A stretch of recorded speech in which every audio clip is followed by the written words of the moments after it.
of 30 years in the making.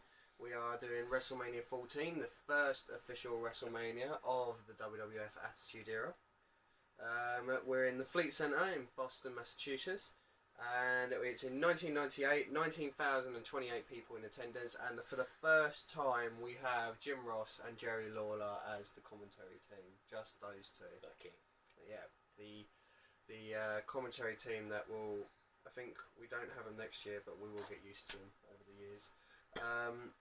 We get a nice video about tradition for this WrestleMania. They're obviously using this WrestleMania as a kickstart to the Attitude Era, which is a shame because the first match is a mess in which the Legion of Doom with Sonny win a random tag team battle royal in 8 minutes 19 seconds. One of the weakest WrestleManias in ages. What?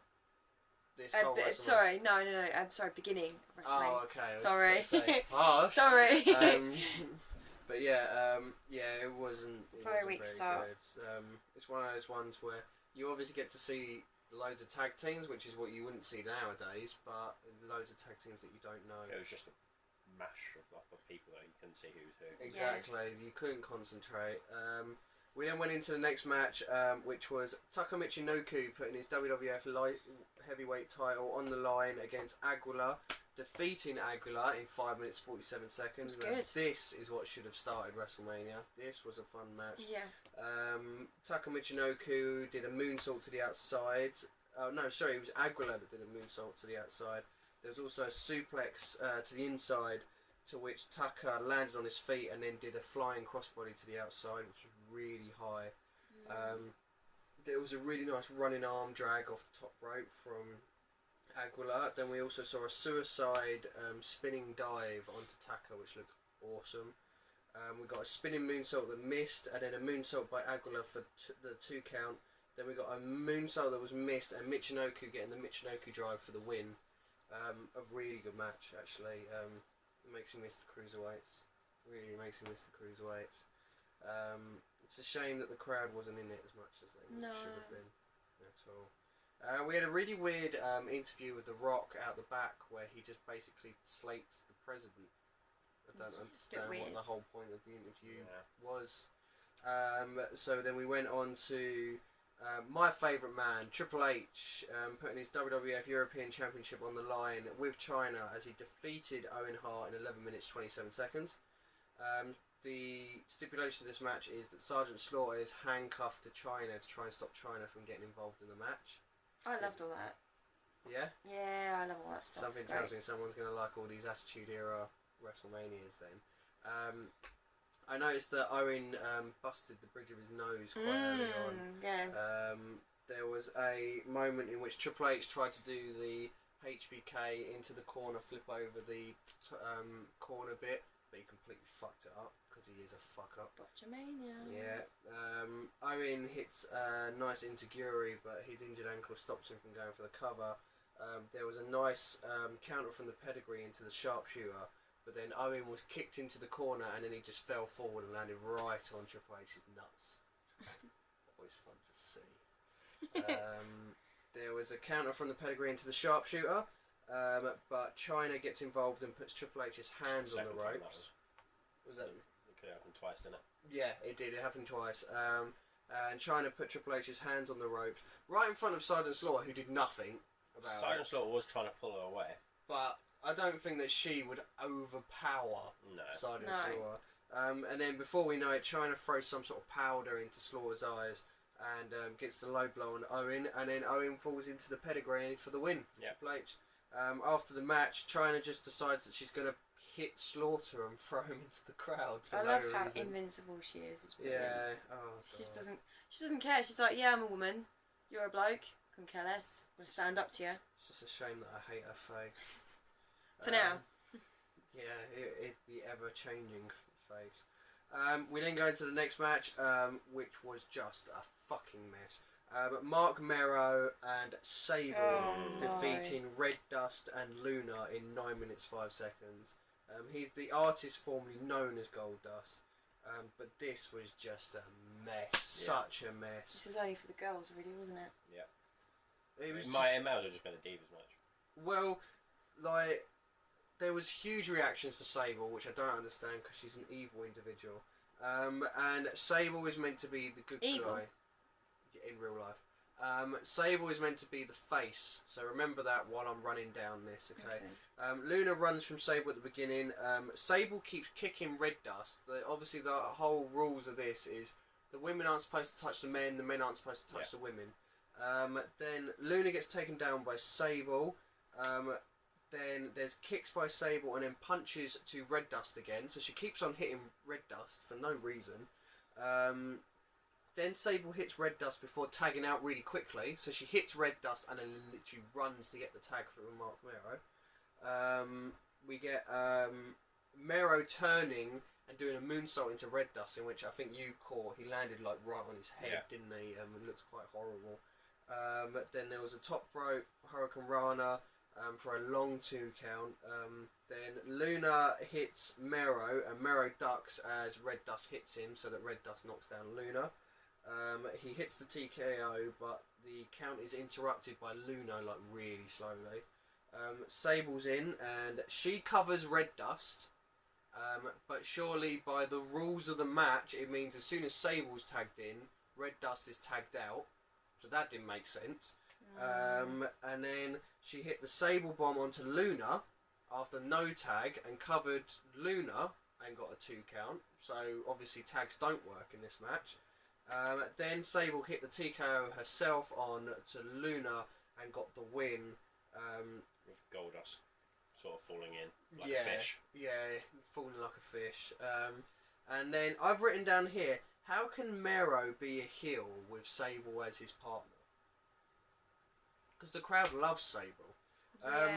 And then Mero lifts Sable's hand up to celebrate, and Sable like throws it down and then storms off. She does not want to celebrate. Mero. She's just angry. Yeah, I don't Very understand how the woman who's meant to be the face, who keeps hitting the guy on the other team whenever she can and runs away, can act like a face. Isn't this supposed to be like, right, I've had enough of the way that I've been bullied and I've been mistreated for like months now. This is her comeback kind of thing. I think this retaliation. is just poor booking. This is terrible booking. Okay. And not only that, it's also trying to hide the fact that Sable is very limited in the ring. Very limited. We then move on and we get Tennessee Lee introducing Jeff Jarrett. That was so much fun. To which then the Nation come out and we get The Rock, who is the Intercontinental Champion, putting his title on the line with Karma, Mark Henry and D'Lo Brown with him, defeating Ken Shamrock in 4 minutes 49 seconds. Sort of. There's a really quick start to the match in which Ken Shamrock hits the ring, and there's a stipulation to this match. If The Rock gets disqualified, he loses the title. So obviously The Rock has been getting disqualified a lot.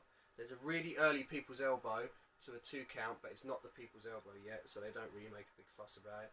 Shamrock brings in a chair, and then the ref gets thrown, and Shamrock takes this nasty looking unprotected chair shot. Like, it literally takes his head It didn't off. look like it hit his shoulders first though. It hit his shoulder, but then obviously where he's done it, it would have hit his shoulder, then hit his head as well. But you know what? Even if it hit his shoulder, it hit his shoulder. Yeah, true. Ow.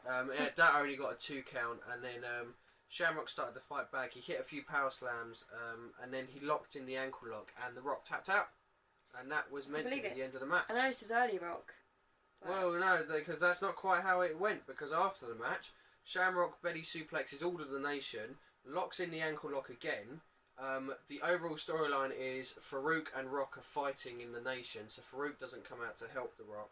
And then Shamrock is pulled off and he starts suplexing referees. And because he does that, The Rock is stretchered out and the referees reverse the decision to make The Rock the winner. So Shamrock gets annoyed at Rock for that, even though it's the referees that screwed him over, and he just beats up The Rock. You know, throws him into the like this band stage. It's a match of tantrums, isn't it? Yeah. This is mad. Well, that's what you normally get with Shamrock. It's just tantrums after tantrums. We then go into the next match, which is a big one. We get to see the ride of Cactus Jack and Chainsaw Charlie off the stage on the Raw, which was used to hype the match. And then we get into the match, which is Cactus Jack and Chainsaw Charlie defeating the New Age Outlaws in 10 minutes for the WWF Tag Team Championship. Before I go through everything, this is a dumpster match. I'd like to point out that Terry Funk, Chainsaw Charlie, is 53 years old in this match. Really? Damn. 53 years. There's a flip onto the dumpster, and he basically misses and goes onto the floor by Cactus Jack. It looks really nice. Funk is backdropped into the dumpster, and then Jack is leg swept into the dumpster before getting thrown into the dumpster. Billy Gunn looks like he's got a really bloody nose as well. Funk and Jack are in the dumpster, but Jack stops the lid from being shut and does the double mandible claw. And then I think it's Funk just smashes this like tray, this steel tray over Billy Gunn's head. Yeah. Ouch. There was a diving tray elbow from the ring apron. You know the diving elbow that Cactus Jack normally does off the ring apron. He does it with the tray onto Gunn. Yeah. Then a ladder was brought in. A ladder was brought in. Cactus Jack decided to climb the ladder. For no reason. Yeah, and then Billy Gunn joined him, and then Funk was pushed into the ladder, causing both men to fall into the dumpster. Breaking the dumpster. Then there was a double power bomb onto Funk where it went into the dumpster. And then they started to go backstage, in which Foley's getting thrown around. And then there was a double arm DDT on Billy Gunn, I think it was, onto the forklift. And Road Dogg was suddenly hit onto the forklift. And Terry Funk lifts the forklift up and drives it into a dumpster. Well, not into a dumpster, over a dumpster. Drops him into a dumpster. No, they just randomly roll into the dumpster. Yeah. They're probably like sort of shifted. And then they get closed up, and then Terry Funk like puts something on top to stop them from getting He puts the top of it down onto it so he can't. And then that is obviously how Cactus Jack and Chainsaw Charlie win the tag team championship from the New Age Outlaws. Love this match. Yeah? Yeah, so much fun. It is one of those hardcore you know what to expect when you get any form of Foley. Because it's a hardcore match, which he thrives in, like, amazing. I really liked Foley in this match, but I think a lot more needs to go to Terry Funk for being 53 and some of the bumps he took. I had no idea. Like, that's impressive. That is impressive. This is the night before the New Age Outlaws joined DX as well. Oh, right. Yeah, literally the night before, because I will tell you in the main event the reason for that as well. Then the next match, probably one of the greatest storylines of WWF history, Kane versus The Undertaker. Quite a good match. It's a good match and it's an awesome story. I'll run down the story. Kane debuts at Bad Blood when The Undertaker is facing Shawn Michaels in Hell in a Cell, and he attacks The Undertaker. We are told that The Undertaker burned a funeral home when he was a child, which had his family in, including Kane. And it turns out that Paul Bearer has been hiding Kane away, and he survived. And he hopes he's burns in hell. And Undertaker refuses to fight Kane, even though Kane just keeps beating on The Undertaker. And then all of a sudden it seems to flip, and Kane comes out and helps The Undertaker, but instead at the Royal Rumble, Kane turns on The Undertaker, chokeslams him into a casket and lights the casket on fire. Then they open the casket and it turns out The Undertaker's not in the casket. So now The Undertaker is going out for revenge, and we have all this lightning coming off and setting stuff on fire. Yeah, there was demonstration of the different powers that The Undertaker and Kane had, where they were setting people on fire to show each other. Great story coming in. There was an odd moment before the match where Pete Rose, this baseball legend I think it is, comes out and slags off the crowd, and then Kane comes out and tombstones him. Now, stretch it off. I don't have anything wrong with Kane coming to do it, but Kane's meant to be the uber heel here, and he comes and attacks the guy that is slating the crowd, which obviously makes him the face to the crowd. Yeah. Really weird. He's defending the crowd then. Yeah. Then we had the Undertaker's entrance, where the Druids come out with all the flaming torches. Then the gong hits, the lightning strikes, and out comes the Undertaker. Oh, goosebumps. And then we get into the match. Undertaker defeating Kane, obviously because of the streak, with Paul Bearer in 16 minutes and 48 seconds. At first, the first few moments of the match, Kane is no-selling everything. He's being hit by The Undertaker and Kane's just walking it off. Yeah. We get I've literally got a load of spots to go through. Kane does a flying clothesline on Undertaker while she's on the ropes, which sends him into the outside. Undertaker at one point was on Kane's shoulders and had to punch his way down. Bearer attacks Undertaker on the outside. Kane also goes for the choke slam on Undertaker, but Kane... Oh, hold on, that doesn't make sense. My notes don't make sense here. Kane choke slam on Undertaker, but Kane... Oh yeah, sorry. Kane hits the choke slam on Undertaker and goes to pin him. When the ref gets to 2, Kane lifts up Undertaker as if to say this match isn't over with.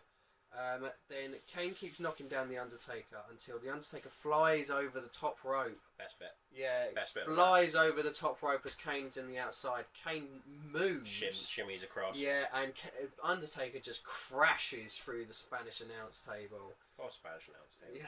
Yeah. Poor Undertaker. Yeah, Wow. he's not young. No. Flying clothesline by Kane later on for a 2 count. Then Kane tombstones the Undertaker, but the Undertaker kicks out. From very, very close. Yeah, very close. Kane then gets choke slammed, and Undertaker calls for the tombstone. He sits up, but the tombstone happens. 1, 2. Oh no, Kane kicks out of the tombstone as well. So Kane then sits up. Doesn't even take him long to get up from the tombstone. So Undertaker hits a second tombstone. 1, 2. Oh no, he kicks out of that as well. And then he sits back up. So Undertaker goes to the ropes, isn't it? Yeah. Top rope. Yeah, Undertaker flies with the flying clothesline. Which was a headbutt as well. Yeah, kind of. But then Kane sat back up from that. And then finally the 3rd tombstone, and we finally get the 3 count. But as the 3 count comes down, you actually see Kane just about sort of kick out after the 3rd count. So Kane is looking like a beast in this match. After the match, Paul Bearer attacks Undertaker, but Undertaker basically punches Bearer down. Brings in a chair. Yeah, that's when Kane grabs the chair and tombstones the Undertaker on the chair. Kane and Paul Bearer are walking out, but then the Undertaker sits up and starts walking out, going after Kane and Paul Bearer. Yeah. As you two said, great match. It's just like the first good match we've had for Undertaker for a while. It makes up a lot for the last one. Yeah, it does. Great match. He's had some cheap booking, but this is good. You deserve this. Yeah, definitely. And not only that, it's our debut of Kane. And exactly. What a good way to bring him in. I'd like to think that everyone has a soft spot for Kane. Pre 2000. Yeah, I was going to say. Yeah, okay, yeah, definitely. Yeah, I love a good old Kane match. He just seems horrible. Then we are shown a video package in which Mike Tyson tangles with Stone Cold before joining DX. And we then have Mike Tyson come out, and we have the main event. Stone Cold Steve Austin defeating Shawn Michaels with Triple H in China in 20 minutes and 1 second for the WWF Championship. 20 minutes You say and with 1 Triple second. H in China, not really. They were gone. They were sent off pretty early. 30 seconds into the match, they were gone. Mike Tyson was the special guest ring enforcer, which allowed him to be ref at the end. This is Shawn Michaels' last match until WrestleMania 19. This is the match that he last did before he retired from the ring, because he had the really bad back injury from the Royal Rumble against Undertaker. I did not know this. If you know about it and you watch this match, you can see that Shawn Michaels is struggling during this match. He's in a really bad way. And another side note, this is the match in which Shawn Michaels was trying to get out of losing the match to Stone Cold, and basically they thought there was going to be shenanigans. So in the entranceway, Undertaker is waiting because if Shawn Michaels refused to job to Stone Cold, Undertaker was going to kick the shit out of Shawn Michaels when he got to the back. That's how bad of an attitude Shawn Michaels had at this time. Shit. Right, so the referee sends Triple H and China to the back, like you said. Austin attacks Triple H when he's on his way to the back for no reason. In which I'm guessing this is a no disqualification match because the HBK throws like a cylinder at Austin. Symbol. Sorry, a symbol. Tries to take his head off with it. Then throws him for a barricade or something, didn't he? Yeah, where the throws him into the dumpster is. dumpster. We get to see the broken dumpster. They then get back Poor into the dumpster. ring, in which HBK is thrown really hard into the corner. I mean, there is nothing being given to HBK despite the injury. HBK also hits Austin with the ring bell on the outside, which Tyson sees but ignores. There's a really funny moment. I don't think either of you two picked up on it, but the Boston crowd starts chanting Holyfield. Now, if you know your Mike Tyson history, Evander Holyfield is the guy that beat Mike Tyson, and Evander Holyfield is also, the year prior, the guy that Mike Tyson got into the fight where he bit his ear.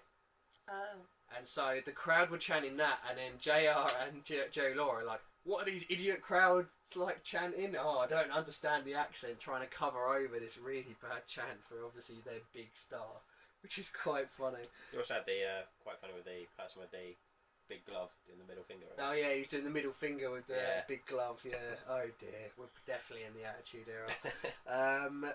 HBK works over the right knee of Austin because he's got the knee brace. He works over it for quite a while. We also get to see like a quick altercation between Tyson and Austin, where Tyson throws Austin back into the ring. Yeah.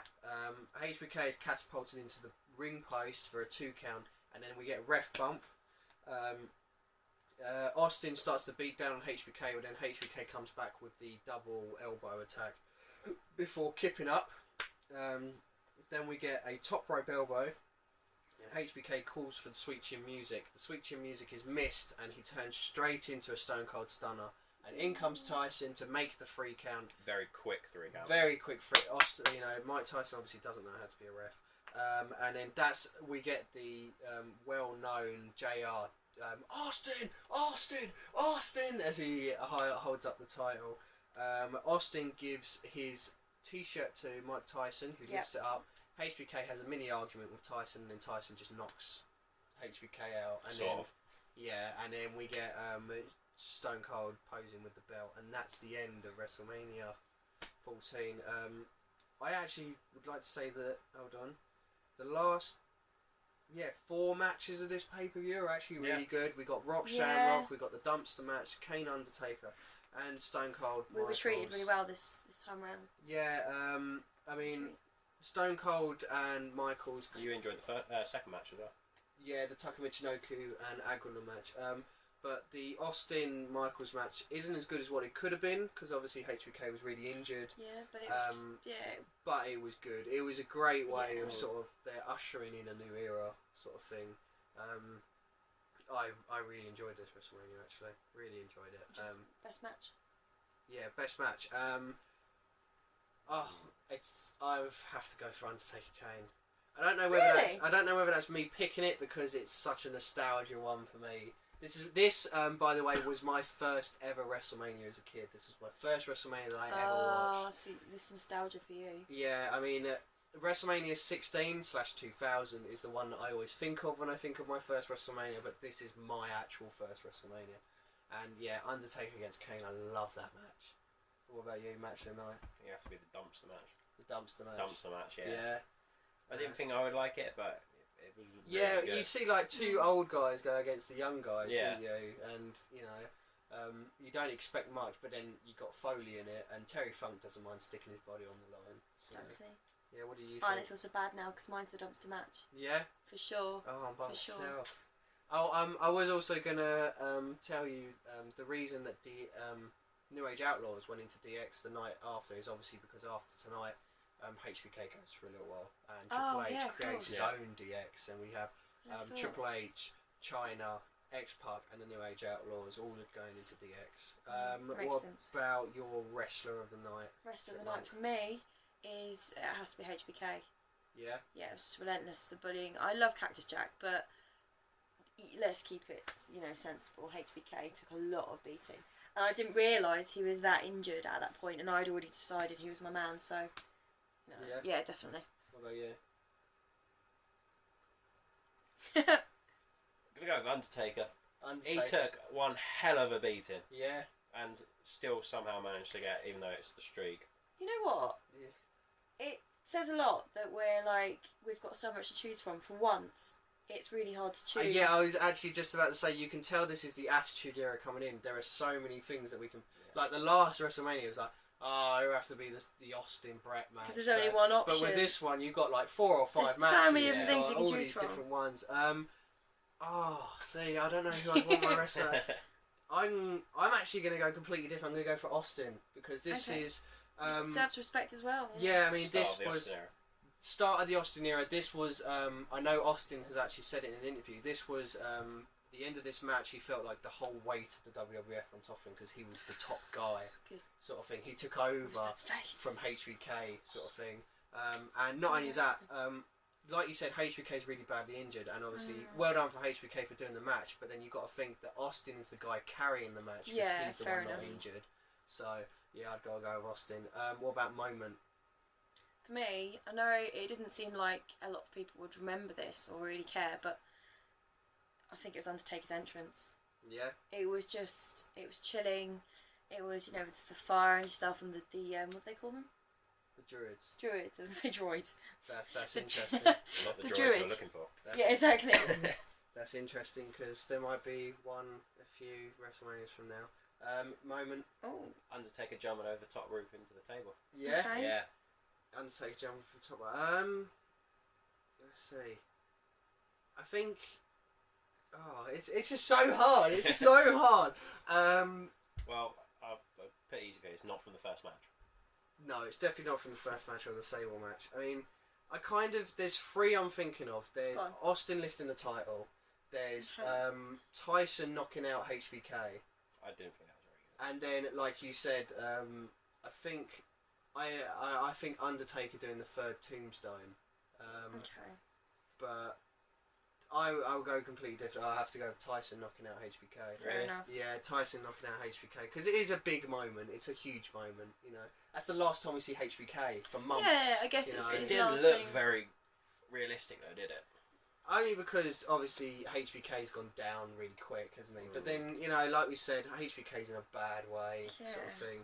I mean, not only is he injured, he's in a bad way mentally, because this is when he was his most arrogant, this was when he was taking drugs. Drinking a lot. Yeah. It's all of this to combat the pain and all the, This was everything, before he, found God. When we see him next, in WrestleMania 19, I believe is next time, he's a completely different person. So,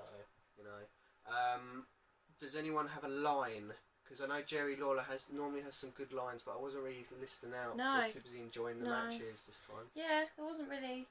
I think the problem is, personally the commentators get a bit bored, so that's how they have time to come up with these things. But when it's actually a really good match and it's just fast and it's technical. I have a sign that I liked. Oh yeah. It's Eric Cartman. Oh, the Eric Cartman sign. You're going to see an awful lot of them. Yeah, you will. Okay. Overall rating for this WrestleMania. We'll go with you first, Tony. 7. 7. Okay. Chipmunk? 7. Yeah? Yeah, I think about right. It's all over the board. I'm going to go with a 7. This is my highest rated one so far. It's a bit worrying because it's so early on, but it deserves it. Yeah. It's only 2 bad matches, isn't it? Yeah. Yeah. A lot of WrestleMania so far, but had 2 good matches. Yeah, I said, because this is the good thing about the Attitude Era. We will have some stupid storylines, but the good thing is the undercard is going to be as good as the main event. That was WrestleMania 14. We will be going on to WrestleMania 15 next. So much better. There's 2 big matches I can remember because I didn't research. I'm really sorry. We got Mankind versus The Big Show. And the winner of that match determines the referee for the main event, which is for the WWE. The winner is the ref. The winner will be the ref for the main event, which is for the WWF Championship, their first one of their trilogy: The Rock versus Stone Cold Steve Austin. Oh, it's going to be good. Yes, it's going to be good.